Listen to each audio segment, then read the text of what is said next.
Everyone, आज हम discuss करने वाले हैं एडुडी टेस्ट सीरीज पर अवेलेबल टॉपिक परसेंटेज के सेट 5 को। और सेट 5 में टोटल 10 क्वेश्चंस अवेलेबल है और एक एक करके हम 10 के 10 क्वेश्चंस को डिस्कस करेंगे विद सॉल्यूशंस। और आपको इन केस कोई क्वेश्चन में कन्फ्यूजन हो तो आप हमारे कमेंट सेक्शन का यूज़ करके हमसे डिस्कस कर सकते हैं। So let's start with the first question. हमारा फर्स्ट क्वेश्चन कहता है कि find the number which when decrease by 24% becomes 594। तो बेसिकली सबसे पहले तो हम इसको जो भी नंबर है उसको x मानेंगे। ठीक है, यहाँ पे हमने उसको x मान लिया। अब हमारा क्वेश्चन क्या कह रहा है कि find the number which when decrease by 24% becomes 594, यानी कि रिजल्टेंट जो है वो 594 है। ठीक है, राइट साइड हमारा क्लियर हो गया। अब कह रहा है कि वो जो नंबर है उसमें से वो 24% घटा, यानी कि सबसे पहले तो x माइनस वो 24% घटा, लेकिन किसका घटा? x का 24% जो है वो x में से घटा। ठीक है, यानी कि x minus 24% of x will give you 594।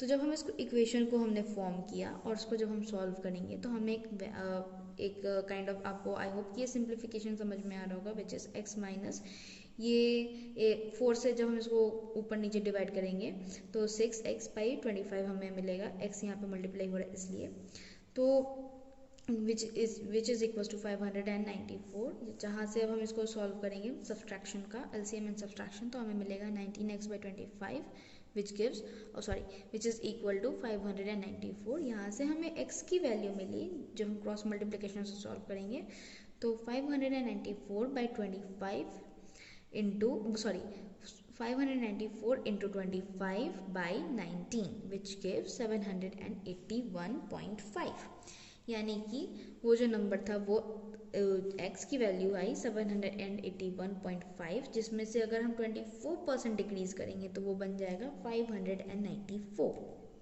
Question number 1। और अब हमारा क्वेश्चन नंबर 2 कहता है कि in an election between two candidates one got 45% of the total valid votes. 40% of the votes were invalid. If the total number of votes was 15,000, then the number of valid votes that the other candidate got was. So basically कोई एक election हो रहा है जिसमें हमें पता है कि 45% किसी एक कैंडिडेट को मिले हैं वैलिड वोट्स, और हमें क्वेश्चन में गिवन है कि 40% टोटल का 40% जो वोट है वो इनवैलिड है, वो डिक्लेयर्ड है। तो और हमें ये भी पता है कि टोटल नंबर ऑफ वोट्स कितने हैं, विच इज़ 15,000। तो सबसे पहले तो हम टोटल वैलिड वोट्स फाइंड करते हैं। तो इन केस चलो ठीक है, मानते हैं टोटल नंबर ऑफ वोट्स जो है वो 100% है, और हमें पता है कि इनवैलिड वोट्स जो है वो 40% है। तो 100 में से 40 जब हम माइनस करेंगे तो हमें पता चला कि 60% वैलिड वोट्स अवेलेबल हैं।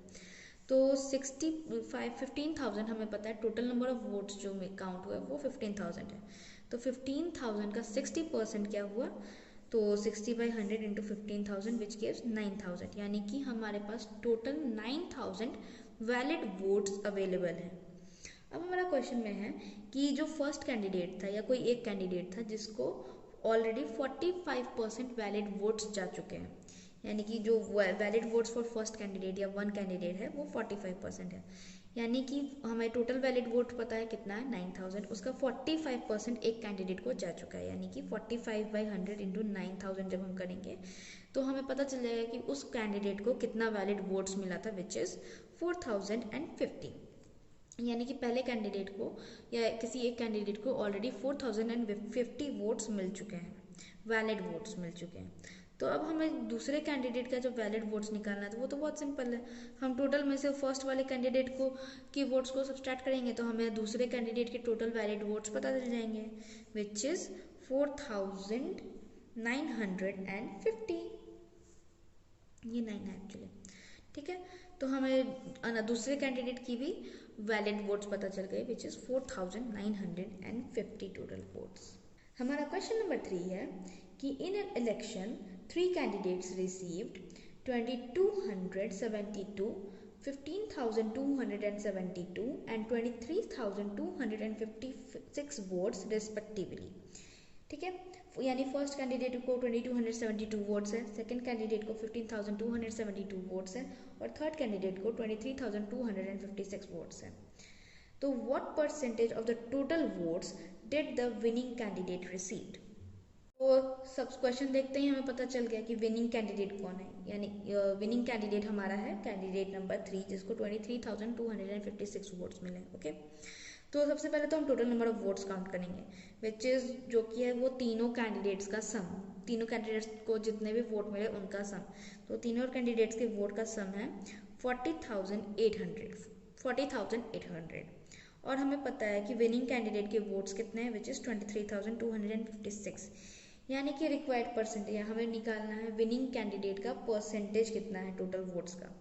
तो ऑब्वियसली ये तो सिंपल है, जो विनिंग कैंडिडेट का वोट है by total vote into 100 which is 57%, यानी कि जो विनिंग कैंडिडेट है उसके टोटल 57% वोट्स हैं in comparison to other two candidates. तो हमारा क्वेश्चन नंबर 4 क्या कह रहा है कि a number is reduced by 10%, its present value is 1080, what was its original value। तो इस टाइप का क्वेश्चन तो हमने सेट 4 में भी किया है। तो बेसिकली हम सबसे पहले उस नंबर को मान लिए x, ठीक है। अब हमें क्वेश्चन में क्या कर रहा है कि x का जब 10% घटा, यानी कि x में से x का 10% जब घटा तो उसकी वैल्यू हुई 1080, यानी कि 1080। तो हमारा हमने यहाँ पे एक इक्वेशन फॉर्म किया which is x minus 10% of x gives 1080, sorry 1080, यहाँ 1080 1080 वी कैन से। तो x माइनस x बाई 10 मतलब बेसिकली 10/100 था, तो उसको जब हम लोगों ने सॉल्व किया तो विच गिव्स x बाई 10। तो यहाँ से हमें मिली वैल्यू कि विच इज इक्वल्स टू 1080 या फिर 1080। तो यहाँ से हमें मिली value 9x is equals to 1080 into 10 which is equals to 10,800। और जब हम इसको सॉल्व करेंगे और x की वैल्यू निकालेंगे तो हमें x की वैल्यू मिलेगी 1200। तो ये था सबसे इजी क्वेश्चन नंबर 4। अब हमारा क्वेश्चन नंबर 5 है कि a number is increased by 70% and then decreased by 70%, find the net increase और डिक्रीज परसेंट। तो बेसिकली कोई एक नंबर है मान लेते हैं, तो वो पहले इंक्रीज हो रहा है 70% और इंक्रीज होने के बाद जो भी उसकी वैल्यू आई उसके बाद वो डिक्रीज हो रहा है उससे 70% ही। तो उसमें जो भी नेट इंक्रीज या डिक्रीज जो भी हुआ तो उसका नेट परसेंटेज कितना है। तो सबसे पहले यहाँ पे हम अजम्पशन लेंगे, यहाँ पे हमने उस नंबर को x के बदले 100 मानना है ताकि हमारी कैलकुलेशन जो है वो ईजी हो, ठीक है। तो सबसे पहले हम जो था वो नंबर उसको x माने, उसके बाद हमें पता है कि वो 70% इंक्रीज कर रहा है, यानी कि 100 का 70% वो इंक्रीज कर रहा है। तो वो कितना इंक्रीज कर रहा है 70। तो इंक्रीज करने के बाद वो नंबर की वैल्यू क्या बनी, यानी कि 100 + 70 विच गिव्स 170, ठीक है। तो ये था दिस इज। अब ये जो 170 हमें आया ये अब फिर से डिक्रीज हो रहा है बाय 70%, यानी कि 170 का 70% वो नंबर फिर से डिक्रीज हो रहा है। तो 70% ऑफ 170 विल गिव्स 119, ठीक है। तो अब जो नया नंबर है बेसिकली वो 170 का 70% घट रहा है, तो उसकी वैल्यू क्या हुई, तो जब उसकी वैल्यू हुई 170 से जब हम 119 को सब्सट्रैक्ट करेंगे तो उसकी वैल्यू है 51, ठीक है। तो नया नंबर हमारा बना, जब पहले वो 70% बढ़ा उसके बाद वो जो भी वैल्यू आई उसके बाद वो फिर से 70% घटा। कितना घटा, तो 117 का में से 119 घट गया, तो हमें वैल्यू मिली 51। तो यहाँ पे हुआ क्या कि नेट डिक्रीज हुआ, क्योंकि हमारे पास पहले वैल्यू क्या थी 100 हमने माना था और अभी हमारे पास वैल्यू क्या है 51, यानी कि घट रहा है ऑब्वियसली। तो कितना घट रहा है, तो 100 में से जब हम 51 को माइनस करेंगे तो हमें पता चल जाएगा कि कितना घटा विच इज 49। तो जब हम इसका परसेंटेज डिक्रीज निकालेंगे या फिर नेट डिक्रीज परसेंटेज निकालेंगे तो क्या आएगा 49 बाई टोटल वैल्यू जो भी थी, तो टोटल हमने x माना था, सॉरी 100 माना था, तो 49/100 परसेंटेज के लिए 100 से मल्टीप्लाई किया विच गिव्स 49%। तो जो भी नंबर था उसका नेट डिक्रीमेंट हुआ है यहाँ पे और हमने यहाँ पे उस डिक्रीमेंट का परसेंटेज निकाला है which is 49%। In a college election between two candidates, one candidate got 25% of the total valid votes, 30% of the votes were invalid. If the total votes were 7,600, then what is the number of valid votes of the other candidate? Basically ये तो already question हमने इसी set में किया है, जैसा अगर आप प्रीवियस भी क्वेश्चन नंबर 2 देखो तो हमें वही प्रोसीजर फॉलो करना है। सबसे पहले हम टोटल वैलिड वोट्स निकालेंगे। हमें पता है कि इनवैलिड वोट्स कितने हैं 30%, तो हमारे पास वैलिड वोट्स कितने हुए 70%। तो 70% का टोटल वोट्स का 70% जब हम निकालेंगे तो हमें मिलेगा 5320, क्योंकि टोटल वोट्स है हमारे पास 7600। तो इसका हमने जब 70% निकाला तो हमें मिला 5320 यानी 5320। अब एक कैंडिडेट को कितने वैलिड वोट्स मिले हैं, विच इज़ 25%। तो 5320 का 25% क्या है 1330। आप इसको सॉल्व कर सकते हैं और कैलकुलेटर्स की हेल्प से। अदरवाइज यहाँ पे आया 1330 एक कैंडिडेट का वैलिड वोट्स। तो दूसरे कैंडिडेट को कितने वैलिड वोट्स मिले, यानी कि इतना माइनस इतना, यानी कि 53 जो टोटल वैलिड वोट्स है उसमें से हम अगर पहले वाले कैंडिडेट के वैलिड वोट्स माइनस करेंगे तो हमारे पास दूसरे कैंडिडेट के वैलिड वोट्स हमें पता चल जाएंगे, विच इज 3990, यानी कि दूसरे कैंडिडेट के पास 3990 वैलिड वोट्स हैं। ओके, तो हमने क्वेश्चन नंबर 6 तक कंप्लीट कर लिया। अब हमारा क्वेश्चन नंबर 7 क्या कह रहा है कि in an election candidate A got 40% of the total valid votes if 55% of the total votes were declared invalid and the total number of votes is 2,80,000, then find the number of valid vote polled in favor of candidate. So basically कोई एक candidate है जिसको 40% total valid votes मिले, जिसमें से और जो total number of votes है उसमें से 55% जो है इनवैलिड वोट्स है। टोटल नंबर ऑफ वोट्स हमें पता है विच इज़ 2,80,000। ठीक है, तो सीन क्या है कि जो कैंडिडेट था उसके फेवर में कितने वैलिड वोट्स आए हमें वो निकालना है। तो सबसे पहले तो हम total number of valid votes निकालेंगे। हमें पता है इनवैलिड वोट्स कितने 55%, तो वैलिड वोट्स कितने हुए 100 माइनस 55% विच इज़ 45%। तो 2,80,000 का सबसे पहले हम निकालेंगे 45% विच इज़ 1,26,000। ठीक है, अब हमें पता है कि उस कैंडिडेट का, वो जो कैंडिडेट ए था उसको 40% वैलिड वोट्स मिले, यानी कि 1,26,000 का 40% फिर हम निकालेंगे to know the valid votes of that candidate. तो 40% टू 1,26,000 का हुआ 50,400, यानी कि उस कैंडिडेट को टोटल 50,400 वैलिड वोट्स मिले। प्लीज़ ये जस्ट एक एक्स्ट्रा स्टेप हुआ है अनदर कैंडिडेट का वैलिड वोट्स निकालने के लिए, ये इस क्वेश्चन के लिए नेसेसरी नहीं था, तो ये इसको प्लीज़ अभी के लिए इग्नोर किया जाए। तो ये था हमारा क्वेश्चन नंबर 7। अब हमारा क्वेश्चन नंबर 8 है which is an interesting one, कि a number 168 was misread as 24, find the reading error in percent. तो बेसिकली कोई एक नंबर है 168 जिसको गलती से किसी ने 24 रीड कर लिया है, तो हमें निकालना है एरर। बेसिकली एरर जो होता है ना वो final value minus initial value या ऐसा कुछ होता है, initial value minus final value. तो बेसिकली यहाँ पे हमने एरर निकाला, मतलब सब्सट्रैक्शन का ही होता है फॉर्मेट। तो एरर हमने निकाला which is 168 minus 24 which is 144, यानी कि एरर जो है वो 144 का एरर आया है। तो अब हम क्या करेंगे, इसका परसेंटेज क्वेश्चन के अकॉर्डिंग हमें निकालना है परसेंटेज एरर। तो ऑब्वियसली हमें पता है कि 168 को मिसरीड किया जा रहा है, यानी कि जो डिनोमिनेटर में वैल्यू आएगी 168, मल्टीप्लिकेशन में वैल्यू आएगी 100, और जो भी डिफरेंस आया है वो आएगा न्यूमरेटर में। और जब हम इसको सॉल्व करेंगे तो हमें आंसर मिलेगा 85.7%, यानी कि टोटल 85.7% का यहाँ पे पढ़ने में एरर आया है। तो ये हमारा क्वेश्चन नंबर 8 तक हमने कर लिया। अब हमारा क्वेश्चन नंबर 9 क्या कह रहा है कि in an election between two candidates the winner secured 85% of the total votes cast and wins by a majority of 6,300 votes. How many votes did the losing candidate get. तो basically दो candidates के बीच में एक election हुआ जिसमें से winner जो था उसने 85% टोटल वोट्स लिए और वो जीत गया बाय मेजॉरिटी ऑफ 6300 वोट्स। तो हमें निकालना है कि लूजिंग कैंडिडेट के पास कितने वोट्स गए। तो सबसे पहले तो हमारे पास टोटल नंबर ऑफ वोट्स कितने हैं जो कास्ट हुए, विच इज़ 100%। विनर को मिले कितने, 85%, यानी कि उसके अकॉर्डिंग लूजर को कितने वोट्स मिले, विच इज़ 15%। ठीक है। मेजॉरिटी मतलब क्या होता है कि जो भी विनर के पास वोट्स हैं और जो भी लूजर के पास वोट्स हैं, उन दोनों को जब हम सब्सट्रैक्ट करेंगे तो हमें पता चलेगा कि एक क्वांटिटी कि कितना मेजॉरिटी था। ठीक है। तो हमारे पास पता है विनर के पास 85% थे और लूजर के पास 15% थे। तो जब हम इसको सब्सट्रैक्ट करेंगे तो हमें मिलेगा 70%, यानी कि 70% जो था वो मेजॉरिटी था।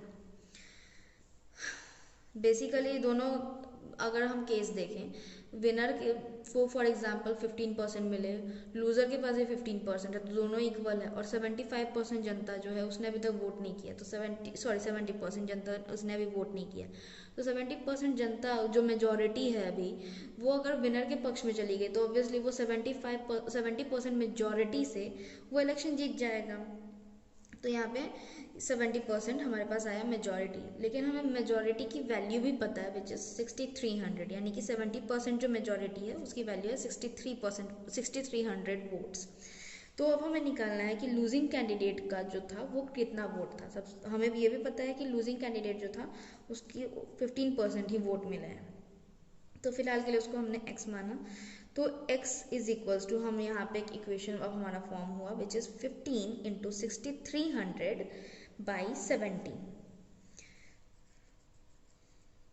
बेसिकली यहाँ पे हुआ क्या कि 70% जो मेजॉरिटी वोट्स था उसका हमने 15% इज इक्वल्स टू 15 होगा, सॉरी जो 70% था बेसिकली उस x जो भी था, x जो लूजिंग कैंडिडेट का वोट्स था, टोटल नंबर ऑफ वोट्स, तो उसका 70% जो भी था विच इज़ इक्वल्स टू 15%। और जो मेजॉरिटी वोट्स, जैसा मैंने आपको बताया कि अगर 15-15 दोनों के पास है और जो 70% जनता है अगर वो किसी भी एक के पक्ष में चली गई तो वो 70% मेजॉरिटी से जीतेगा। तो वही केस है यहाँ पे। तो 70% जो था वो मेजॉरिटी वाला जो था यहाँ पे, उसको हमने यहाँ पे डिवीजन में डाला है। और बेसिकली वो 15 से जब हम 15% को जब हम यहाँ पे मल्टीप्लाई करेंगे मेजॉरिटी से और डिवाइड करेंगे हमारे 70% से, मेजॉरिटी वाला जो परसेंटेज है, तो हमें मिलेगी जो लूजिंग कैंडिडेट को कितनी वोट्स गई, विच इज़ 1350 वोट्स। तो अब हमारा सेट 5 का हम फाइनल क्वेश्चन पे पहुँच चुके हैं विच इज़ क्वेश्चन नंबर 10, जो कि कह रहा है कि the value of a machine depreciates at the rate of 20% every year. It was purchased 6 years ago.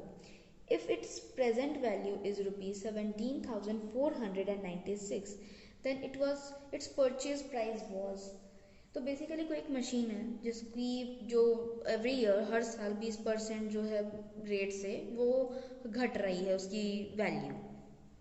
तो ये जो मशीन था वो 6 साल पहले खरीदा गया और अभी इस मशीन की वैल्यू जो है अभी करंट ईयर में वो है 17,496। तो 6 साल पहले इसकी वैल्यू क्या होगी। तो बेसिकली इस क्वेश्चन को ना हम इसके लिए एक फॉर्मूला है बेसिकली। हाँ, ये स्पेशल इस टाइप के क्वेश्चंस के लिए एक फॉर्मूला यूज़ होता है विच इज़, अगर value of machine T years ago, कोई भी मशीन का टी यहाँ पे आपको 1 2 3 कितना भी ईयर हो सकता है, आप उसको क्वेश्चन के अकॉर्डिंग सॉल्व देखेंगे। तो अगर हमें टी ईयर्स अगो उस वैल्यू, जैसे 6 साल पहले हमें इस क्वेश्चन के अकॉर्डिंग निकालना है, 6 साल पहले की वैल्यू अगर उस मशीन की हमें निकालना है तो सब उसका फॉर्मूला बनता है कि टोटल मशीन की जो वैल्यू थी मल्टीप्लाइड बाई 1 माइनस रेट, यानी कि कितने प्रतिशत से वो घट या बढ़ रहा है वो रेट, यानी अभी यहाँ पे 20% था, बाई 100 और होल पे पावर टी, यानी कि टी के वैल्यू अभी जो भी टाइम हुआ 1 साल 2 साल जो भी, ठीक है। तो ये फॉर्मूला यूज़ करके हम इस इक्वेशन को सॉल्व करने वाले हैं। तो हमें पता है कि मशीन की अभी प्रेजेंट वैल्यू है 17,496। हमें निकालना है मशीन की वैल्यू 6 साल पहले, ठीक है। इसको आप x मान लो या यही स्टेटमेंट रहने दो।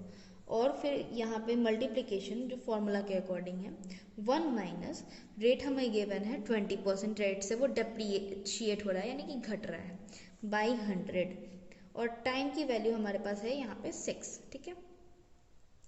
तो हम ये इक्वेशन हमारा फॉर्म हुआ। अब हमें यहाँ पे निकालना मशीन 6 ईयर्स अगो, 6 साल पहले मशीन की वैल्यू। तो यहाँ ऑब्वियसली ये इस मल्टीप्लिकेशन में है तो ये वाली जो टर्म है वो इस साइड 17,496 से डिवाइड हो जाएगी, ठीक है। तो 17,496 डिवाइडेड बाई 4/5 यहाँ पे इसलिए है क्योंकि ये 20 से जो 100 है 100 जो है वो 20 से 5 टाइम्स कट जाएगा, और 1 minus 1/5 will give you 4/5 and raise to power 6, ठीक है। इसलिए हमने यहाँ पे 4/5 रेज टू पावर 6 लिखा है। तो ये यहाँ पे 4/5 है, जब इसको हम रेसिप्रोकल करेंगे तो ये यहाँ पे हो जाएगा 17,496 into 5/4 raise to power whole raise to power 6, ठीक है। तो जब हम इसका पावर सॉल्व करेंगे तो हमें ये वाली वैल्यू मिलेगी। 5 की रेज टू पावर 6 की वैल्यू है 15,625 और 4 रेज टू पावर 6 की वैल्यू है 44,096, ठीक है। तो जब हम इसको सॉल्व करेंगे तो हमें आंसर मिलेगा विच इज 66,741.94, यानी कि 6 साल पहले उस मशीन की वैल्यू थी 66,741.94 और अभी उसकी वैल्यू है 17,496। तो ये था हमारा क्वेश्चन नंबर 10, जो कि थोड़ा सा नया था, जिसमें हमने थोड़ा सा नया फॉर्मूला यूज़ किया। हमने बेसिकली डिस्कस किया सेट 5 के टोटल 10 क्वेश्चंस को। इनकेस आपको कोई भी प्रॉब्लम हो तो आप हमारे कमेंट सेक्शन का यूज़ करके हमें अपनी प्रॉब्लम बताएं और हम कोशिश करेंगे कि हम जल्दी से जल्दी आपके क्वेश्चंस को सॉल्व करते हैं। Till then, thank you so much for watching.